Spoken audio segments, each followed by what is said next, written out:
వేగోల్డ్ trusted gold buyers మీరు తాకట్టు పెట్టిన బంగారాన్ని విడిపించి ఈ రోజు ఉన్న మార్కెట్ ధరకు కొనబడను. శేఖర్ గారు, ఇప్పుడు #త్రిష ఓటేసింది అని చెప్పి ఆ ఓటు వేసిన ఫోటోని అందరూ వైరల్ చేస్తున్నారు. అలానే విజయ్ సీఎం అవ్వాలి, అక్కడ ఎలక్షన్స్లో మార్పు జరగాలి అని కూడా అందరూ కోరుకుంటున్నారు. అసలు దీనికి సంబంధించి మీ దగ్గర ఉన్న అప్డేట్స్ ఏంటి? నాకు తెలిసిన వాళ్ళు కొంతమంది తమిళనాడులో ఓట్లు వేయడానికి వెళ్ళారు ఇక్కడి నుంచి. వాళ్ళని అడిగా, ఏంటి మీకు ఏమన్నా ఛార్జీలకు కూడా ఏమైనా ఇస్తారా, ఓటుకి ఏమైనా ఎంత ఇస్తున్నారంటే, ఆ విజయ్ పార్టీ వాళ్ళు ఏమీ లేదు, అవతల పార్టీ వాళ్ళు 1000 రూపాయలు ఇచ్చారు ఓటుకి. అంటే 1000 రూపాయల మరీ తక్కువ కదూ అన్న ఊరికే. అంటే అవునండి, మరి తీసుకుంటే ఆ పార్టీకి వేస్తారంటే అలా ఏం లేదు, తీసుకునేదే వేసేదే.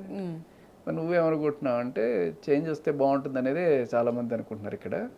చేంజ్ అంటే ఏంటి, ఆల్రెడీ విజయ్ రావాలని కోరుకుంటున్న వాళ్ళు ఎక్కువగానే ఉన్నారు.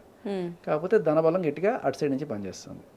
సేమ్ లైక్ ఇక్కడ మన పవన్ కళ్యాణ్ గారు, నేను డబ్బులు రాజకీయం చేయనని చెప్పి ఎవరికి ఓటుకి డబ్బులు ఇవ్వకుండా ఓట్లు వేసిన వాళ్ళకి అవుట్ ఆఫ్ ప్యూర్ అభిమానమే వేశారు ఆయనకి ఫస్ట్ టైం.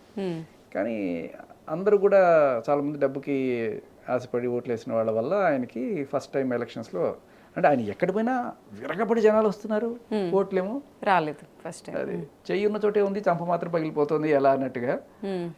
జనాలు అయితే వస్తున్నారు కానీ ఓటు పట్టలేదు ఎట్లా అన్నట్టు.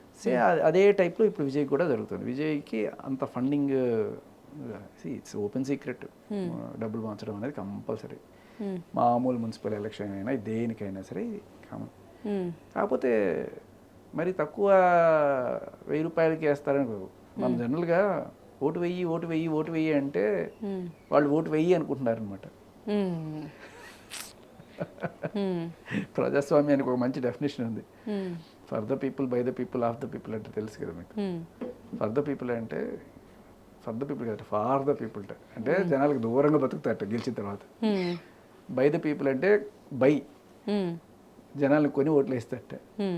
ఆఫ్ ద పీపుల్ అంటే సగం మంది మాత్రమే ఓటేస్తారట. మొత్తం మార్చేశారు. అది ఇందాక కూడా చెప్పుకున్నాం, ప్రతినిధి అంటే ప్రతినిధిని కాజేస్తారట. సో ఇలా, కానీ అక్కడ ఇట్స్ ఏ రెగ్యులర్ ప్రాక్టీస్.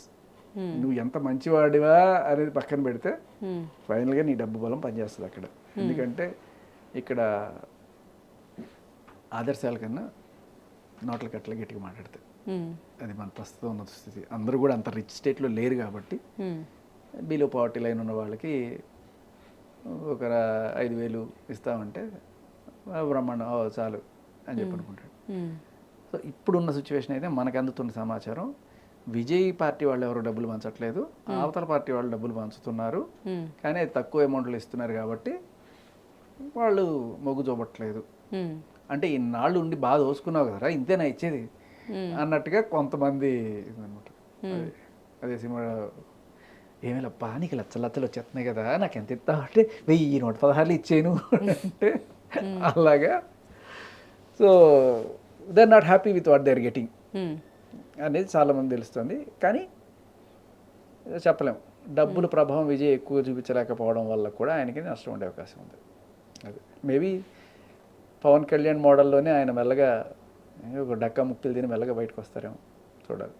అంటే అందరూ కూడా ఆల్మోస్ట్ ఇప్పుడు గెలుపు ఉంది, చేంజ్ ఉంది అని ఎక్స్పెక్ట్ చేస్తున్నారు కాబట్టి, అంటే మీరు డక్కా ముక్కిలు తిని వెనక్కి వస్తారు అంటే అది యాక్సెప్ట్ చేస్తారు జనాలు.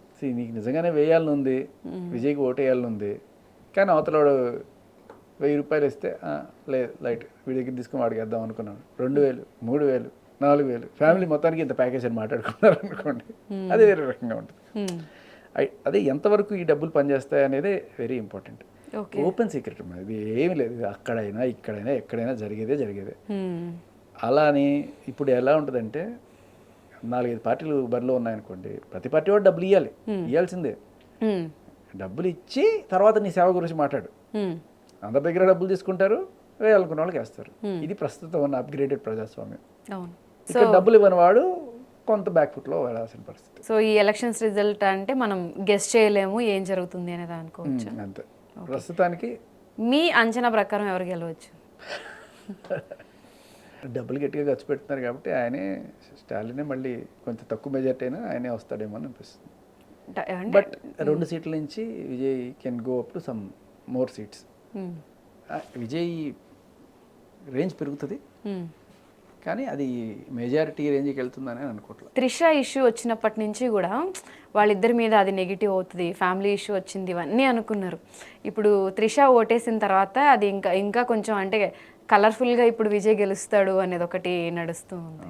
ఏం అనుకోరమ్మా జనాలకి. ఇప్పుడు ఎస్పెషల్లీ తమిళనాడు రాజకీయాల్లో వాళ్ళకి ఇది కామనే. మ్మ్. ఎంజీఆర్కి భార్యలు, లేకపోతే ఇంకా ఇలా మల్టిపుల్ అఫైర్స్ ఉన్నవాళ్ళు, ఓపెన్ అఫైర్స్ పెట్టుకున్న వాళ్ళు, మ్మ్. ఇవి అక్కడ రాజకీయాల్లో కామనే. They don't look at your personal issues. మ్మ్. నీకు ఇద్దరు భార్యలు ఉన్నారా, ముగ్గురు భార్యలు ఉన్నారా, ప్రియురాళ్ళు ఉన్నారా, ఈ ఎవ్వడు పట్టించుకోడు అక్కడ. వాళ్ళకి నువ్వు మంచిగా కనబడుతున్నావా లేదా, మంచి చేస్తాడని నమ్మకం ఉందా లేదా, అంతే. ఓకే, సో ఫైనల్గా మనకి ఎంజీఆరే ప్రత్యక్ష సాక్షి దానికి. ఎలక్షన్స్ అయ్యాయి కాబట్టి రిజల్ట్ కోసం మనం వెయిట్ చేసే చూడాలి అని అంటారు. అంతే. ఓకే. విజయ్ పోటీ చేస్తున్నది పెరంబూరు నుంచి. పెరంబూరుకి ఒక చరిత్ర ఉంది. మ్మ్. రాజీవ్ గాంధీ చనిపోయింది అక్కడే, మ్మ్. బాంబు పెట్టి పేల్చేశారు కదా ఓకే. చెన్నైలో, మ్మ్. అదే ప్లేస్. ఓకే. సో అక్కడ ఆయనకి కాస్త గట్టి మద్దతే ఉంది బేసికల్లీ. మ్మ్. తమిళ్లో వెట్రి అంటారు విజయ్ని, మ్మ్. బట్ ఆయన వెట్రి అని పెట్టుకోకుండా విజయ్ అని పెట్టుకునే పేరు. మ్మ్. వెట్రి అంటే విజయం, ఓకే. వెట్రి. వెట్రి అంటే ఇంగ్లీష్లో విక్టరీ, తమిళ్లో వెట్రి. అచ్చా, ఓకే. సో విజయ్ విక్టరీ సాధిస్తాడా లేదా చూడాలి. ఓకే, అంతే. మనం కూడా ఎక్స్పెక్ట్ చేయలేం కాబట్టి. సో ఆడియన్స్ ఏమనుకుంటున్నారో మీ ఒపీనియన్ కూడా కింద కమెంట్ సెక్షన్లో కమెంట్ చేయండి.